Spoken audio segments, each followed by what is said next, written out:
intérieur. Eh bien, dans le cadre de cette exploration, nous allons aller maintenant plus loin. Et n'oublions pas que le meilleur vecteur de cette exploration de l'ailleurs, qu'il s'agisse de l'ailleurs intérieur ou de l'ailleurs planétaire, l'ailleurs cosmique, c'est l'oreille. C'est elle d'ailleurs qui nous permet aujourd'hui de nous guider par l'intermédiaire de ces trains d'ondes qui sont véhiculés dans l'espace depuis des milliers, voire des millions d'années-lumière. Alors, la notion maintenant d'exploration par l'oreille, nous allons la poursuivre en compagnie d'un expert qui a apporté un très grand degré de maîtrise à la fois l'art et la science de cette exploration à travers des chefs-d'œuvre comme Oxygène et comme d'autres titres encore. Et aujourd'hui, avec un nouveau titre, Champ magnétique, je vous propose tout de suite, avant que nous entamions le dialogue sur cette exploration, de faire une première immersion dans ces champs magnétiques où Jean-Michel Jarre va se trouver affronté au croisement de l'espace et du temps dans des forces chaotiques.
C'est une boussole qui vient de nous relancer cette question sur l'orientation. Et tout de suite, quel est le sens que vous accordez à cette course que vous effectuez parmi ces symboles?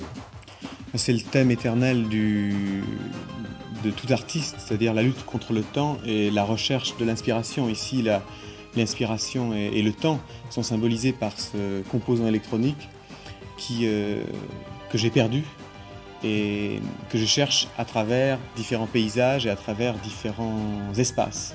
Est-ce que cela signifie que le substrat électronique a une très grande importance dans l'organisation de votre œuvre? Tout à fait. Je dirais que ce substrat électronique a une fonction organique, presque. Exactement comme le violon ou le piano pouvaient l'être pour le compositeur du XVIIe siècle. Oui, il se trouve que vous êtes en constant dialogue avec cet univers technologique que vous décrivez par l'intermédiaire de la musique. Est-ce que vous en percevez également au-delà? C'est-à-dire, est-ce que vous essayez, à travers votre démarche musicale, et on le dit très souvent à votre propos, d'halluciner une sorte de futur état de la musique, et en tout cas de réverbérer votre propre perception de l'avenir?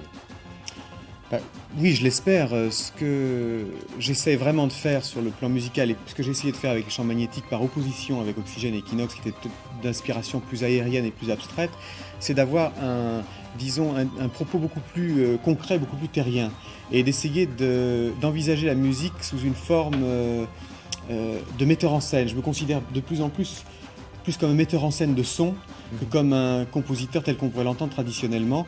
Et j'ai vraiment essayé d'établir cette fois-ci des sortes de paysages sonores en assumant mes influences, notre passé ou notre passif culturel à tous, sur le plan musical et sur le plan de l'imaginaire aussi. Oui, et Jean-Michel Jarre, votre propre recomposition par ces forces qui sont autour de vous, je veux dire par là, comment vous situez-vous dans le présent qui aujourd'hui se réorganise, et est-ce que vous avez une image à nous proposer de l'avenir? Bien, cette image, je la verrai sonore.